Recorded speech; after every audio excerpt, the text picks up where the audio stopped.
유튜브로 읽는 박정희 전기 1권 군인의 길 9편 의형제 김목사의 회고.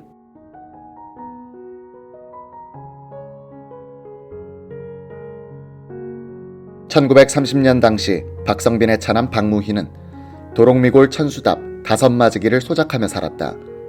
비가 오지 않으면 아예 농사를 포기해야 했고, 그나마 논두렁이 대부분으로 경지 면적이 아주 작아 소작인으로서는 상당히 애로를 감수해야 하는 곳이었다.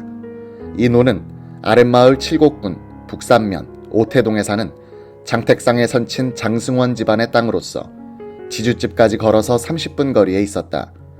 어느 가을 박무희의 큰아들 박재석은 아버지가 지게에 쌀가마를 싣고 도조를 내려가는 모습을 바라보았다. 아버지의 지게 위에는 닭 한 마리가 새끼줄에 묶여 있었다. 아버지, 닭은 와 가져갑니까? 그 도조 검사하는 사람한테 줄 거야. 박정희 집안과 장택상 집안은 소작농과 지주 사이라는 데 그치지 않고 우리 현대사의 여러 굴곡점에서 아주 대조적인 모습을 보여주면서 우리 사회의 의명을 그리게 된다. 1917년 11월 9일 저녁 6시 칠곡군 장승원 집에 상주군에 사는 공이란 사람이 찾아왔다. 그는 하룻밤을 재워달라고 했다. 장승원은 아들 장직상의 방에 가서 자도록 허용했다. 이날 밤 10시 장직상이 아버지 방으로 가서 문안을 드리고 자신의 방에 오자 손님이 와 있었다. 서로 인사한 뒤 두 사람은 이 방에서 같이 잤다. 다음날 아침 장직상은 아버지에게 문안을 드렸다. 장승원은 아들과 함께 아들 방으로 건너와서 손님과 인사를 했다. 아침 식사를 끝낸 손님 공씨는 서울로 간다면서 인사를 하고 집을 나갔다. 공씨로 위장했던 최기중은 장승원의 집을 나와서 동료 이형락, 강순필, 유창순과 만나 권총 한 자루씩을 주고 어두워질 때까지 기다렸다. 음력 9월 26일이라 금음처럼 어두웠다. 암살자들은 일부러 이날을 받았다. 이윽고 최기중은 강, 이 두 사람을 데리고 장승원의 집으로 갔다. 장승원은 거실에서 막 저녁상을 몰리고 있었다. 최기중은 강, 이 두 사람에게 저자가 장관 차리다고 가르쳐주고 뛰어나와서 담에다가 포고문을 붙였다. 그때 총성이 들리면서 두 사람이 뛰쳐나왔다. 최기중도 같이 달아났다. 장승원은 대구 자해병원에 실려갔다. 왼쪽 무릎에 박힌 총탄은 뽑았으나 목에 박힌 총탄을 뽑지 못하고 이틀 뒤인 11월 12일에 사망했다. 일본 헌병은 장승원이 죽기 전에 사정 청취를 했다. 박정희가 태어나기 나흘 전에 있었던 이 사건은 우리 독립운동사의 광복회 사건으로 알려져 있다. 이 사건의 지휘자인 박상진은 경주 사람, 규장각의 부제학을 지낸 박시규의 장남으로서 대대로 고관이 많이 나온 양반 집안 출신이었다. 그는 16살 때까지는 집안에서 한문을 배우다가 선산군 출신인 참정 허위 선생의 문화에 들어갔다. 박상진은 21살 때까지 허위로부터 훈도를 받다가 서울 양정이수구로 옮겼다. 여기서 법률, 경제학을 공부하여 판사 등용 시험에 합격했다. 허위 선생이 일제의 통감부 설치에 저항하여 의병을 일으켰으나 체포돼 1908년에 사형을 당하자 박상진은 선생의 시신을 수습했다. 고등경찰 요사에 따르면 그는 중국 혁명 상황을 시찰하러 가서 권총을 10여 정 구해서 갖고 들어왔다. 박상진은 동지들을 규합하여 권총을 나눠주면서 광복운동을 위한 군자금 모금전을 벌이기로 한다. 그는 전국의 조선인 부호들에게 취지문을 보내어 호응하지 않으면 처형한다고 알렸다. 이들 부호들 중에는 장승원도 포함돼 있었다. 1917년 10월에 박상진은 김한종과 유창순에게 장승원을 암살해야 할 이유에 대해서 이렇게 말했다. 원래 그 자가 경북의 유력자이므로 그를 살해함으로써 그 소문이 전도에 전파되면 광복회 사업을 추진하는데 편리하기 때문이다. 광복회 회원들은 장승원을 암살한 3개월 뒤에는 충남 도고면장을 살해한다. 그 사건의 지휘자인 김한종은 부하들에게 박용화 면장을 살해해야 하는 이유로서 이렇게 설명했다. 박용화는 통고문을 받고 이를 헌병에게 보고했을 뿐만 아니라 인간이 악인인데다 광복회를 불찬동하고 의연금을 내지 않으므로 이를 죽여 타에 대한 위협으로 삼아야 한다. 장승원의 아들 장택상은 해외에서 항일운동을 했고 그의 형제들도 무장 독립군에 군자됨을 대주었다는 기록이 있다. 장택상의 딸들은 몇 년 전 할아버지 장승원을 친일파라고 부른 한 학자에 대해서 근거가 없는 모함이라고 항의를 제기한 적이 있다. 그들은 박상진과 그의 동지들이 일본인은 한 사람도 공격하지 않고 조선 사람만 죽인 것이 과연 독립운동인가? 라고 항변했었다. 박정희는 어린 시절에 이 장승원 사건에 대해서 많이 들으면서 성장하였을 것이다.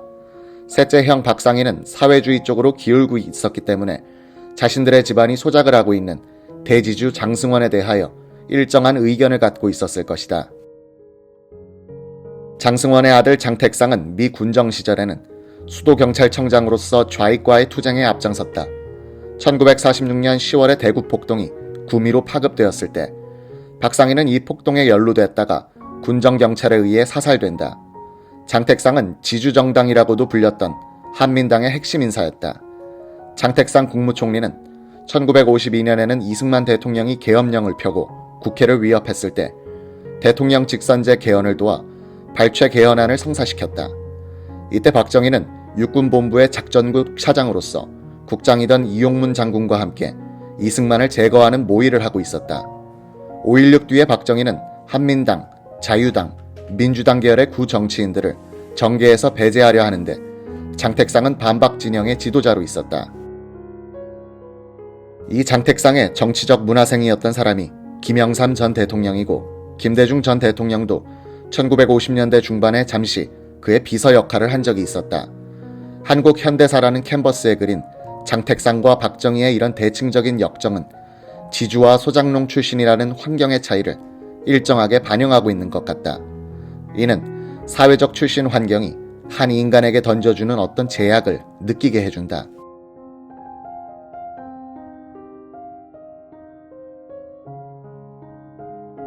(1979년 10월 25일) 오전 8시경 청와대 출입문에는 63세 된 노인 한 사람이 발걸음을 돌리고 있었다. 야간 열차로 올라와 대통령을 만나려다 정문에서 제지당에 끝내 돌아서야 했던 길이었다. 이 노인은 소년 박정희와 함께 어린 시절을 보내며 의형제를 맺었던 김삼수였다. 김 목사는 대구로 내려온 다음날 밤 2통의 편지를 썼다. 대통령과 비서실장에게 보내는 편지였다. 10월 27일 아침에 편지를 붙이려던 김 목사는 방송을 통해 대통령의 서거 소식을 들었다. 그리고 십자가 앞에서 목 놓아 울었다. 기자는 1998년 1월 7일 저녁에 대구에서 김 목사를 만나봤다. 김 목사는 상무리에서 소년 박정희와 함께 상무교회와 보통학교를 다녔던 친구였다.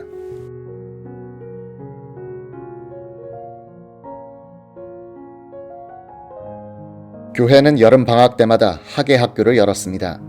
우리는 여기서 동요, 동화, 율동, 설교, 성경 암송 등을 배웠어요. 그때 칠곡군이나 선산군에서 연합경연대회를 열었습니다. 일본 경찰도 와서 참관했습니다. 박정희는 노래나 동화 구연을 아주 재치있게 잘했어요. 상모교회에서는 나와 정희, 그리고 정규만 이렇게 셋이서 출전해 1등을 했죠. 박정희 소녀는 다윗이 골리앗에게 돌을 던져 죽이는 구약의 장면을 특히 좋아했다. 박정희가 보통학교 4학년 때였다. 박정희는 자신의 사랑방에서 김삼수와 놀다가 의형제를 맺는 의식을 치른다. 그때 결의형제라는 것이 유행이었습니다. 먹물 먹인 실을 바늘에 달고 팔뚝에 약간 꿰면 평생 지워지지 않는 문신이 되죠. 우리는 서로 오른팔에 문신을 새기고 팔을 걸고 맹세를 했죠. 김 목사가 걷어붙인 오른팔목에는 쌀알 크기의 푸른 문신이 남아 있었다. 김 목사는 어린 시절부터 박정희의 집에 자주 드나들며 박정희의 셋째 형 박상희로부터 상당한 영향을 받았다고 말했다. 사랑방에 가면 박상희 형님이 우리들에게 그렇게 후덕하고 인자하게 대할 수 없었습니다. 늘 우리들에게 공부하는 데 격려를 해주셨죠. 저는 지금도 그분이 저의 등을 토닥거리면서 해주시던 말씀을 잊을 수 없습니다. 김 목사는 소년 시절부터 박정희를 남들과 다른 친구로 기억하여 왔다. 저와 정희는 둘 다 체구가 작아 유난히 어른들로부터 걱정을 많이 샀는데 박정희는 나보다 더 작았어요. 둘이 팔씨름을 하면 비슷했죠. 그런데 박정희는 지더라도 끝내 굴복한 적이 없습니다. 이길 때까지 계속 하자는 겁니다. 학교에서도 온갖 장난을 다 쳤죠. 그럴 때마다 정희는 매우 기민하고 넘어져도 금방 일어나 다시 시작하는 겁니다. 박정희는 누구와 씨름을 하다 지게 돼 섭섭하고 분할 때면 새끼손가락만을 편 오른 주먹을 쑥 내보이며 상대방에게 흔들었다. 너희들이 아무리 세다고 해도 내 새끼손가락보다 못하다 는 뜻이었습니다. 야망이 있는 아이였어요. 앞산에 오르면 제게 이순신, 나폴레옹, 링컨. 그는 늘 이런 영웅들의 이야기를 해줬습니다. 그러나 교과서에서 나오는 일본 영웅들을 숭배하지는 않았어요. 그래서 너는 앞으로 군인이 되면 위대하고 기계 있는 장군이 돼 성공할 거야 라고 말해줬습니다. 김삼수는 구미 공립보통학교를 9회로 졸업했고 박정희는 11회로 졸업했다. 김삼수는 와세다 중학과정을 통신광자로 마친 뒤 과수원을 가꾸다 광복을 맞았다. 목사가 되기로 결심한 그는 신학교를 다니기 위해 서울로 올라왔다. 한국신학대학의 전신인 조선신학교에 들어간 그가 박정희를 다시 만난 것은 1946년 여름 서울 남대문에서였다. 박정희가 먼저 알아보고 그의 어깨를 잡았다. 어이 친구, 여기 어찌 왔노? 정희구나. 나는 여기 신학교에 왔네. 그럼 힘써 하세. 박정희가 국방경비사관학교 2기생으로 입교하기 위해 서울에 올라왔던 때로 추정된다. 우리 세대의 소망은 힘써 하세란 말 속에 다 들어있었습니다. 그는 언제나 우리는 성공해야 한다고 말하곤 했어요. 1961년 5월 16일에는 김삼수가 신학교를 졸업한 뒤 목사가 돼 대구 성락교회에서 봉직할 때였다. 신문을 보니 군사혁명이란 글자 아래로 박정희란 이름이 나오는 게 아닙니까? 그때서야 박정희가 새끼손가락을 내밀던 모습이 떠올랐죠.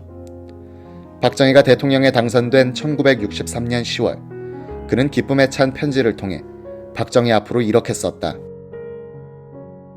당신이나 나나 모두 하나님이 만든 사람입니다. 하나님의 뜻은 민주주의를 실천하는 일일 것입니다. 이 민족을 가난에서 해방시키고 폭압정치에서 구원하는 구원자가 되도록 합시다. 그는 설교같이 편지를 썼지요. 라고 웃으며 말했다. 김 목사는 그 후 매년 한두 차례씩 장문의 편지를 썼고 그때마다 박 대통령은 답장을 보내왔다. 박 대통령의 감동적인 답장은 1964년경에 있었다고 기억했다. 박정희는 민주주의의 도라는 제목의 긴 글을 보내줬다는 것이다. 너무 겸허하게 답장을 보내주셨더군요. 친구의 충고를 정말 고맙게 받는다고 하면서 민주주의에 이르는 길을 생각한 바대로 쓴 글이었습니다. 저는 하나님이 우리를 위해 이런 지도자를 보내주셔서 감사하다고 기도를 했죠. 김 목사는 그때부터 동료 목사나 교인들에게 이런 대통령이 어디 있냐며 자랑했다. 쿠데타를 했다고 친구를 비판하는 사람들 사이에서 그는 오해도 많이 받았다고 한다.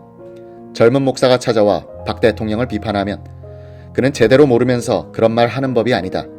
네가 진실로 목사가 되려거든 박 대통령의 10분의 1만이라도 되어보라고 되받았다. 1970년대 초까지 청와대에서는 조찬기도회를 매년 열었지만 김 목사는 참석만 하고 대통령과의 직접적인 만남은 피했다. 오직 필요할 때 장문의 편지로만 대화를 했다는 것이다. 1978년 추석 무렵 김 목사는 경북 금릉군의 송천교회에 부임하게 된다. 그는 오랜만에 금오산을 오른다. 때마침 박정희 대통령이 가족들과 함께 이곳을 찾았다가 두 사람은 34년 만에 해후를 했다. 그 순간 김 목사는 인의 장막 속의 친구가 갇혀 있다고 느꼈다. 그때부터 안타까운 마음이 들었습니다. 그러다 이듬해 가을에는 부마 사태가 터졌죠. 며칠을 기도하며 생각했습니다. 그래서 결심하고 10월 25일에 청와대로 달려갔습니다만 김 목사는 하나님이 주신 종을 우리 민족이 바로받지 못하고 죄를 지었습니다. 반성해야 합니다. 라고 말을 맺었다.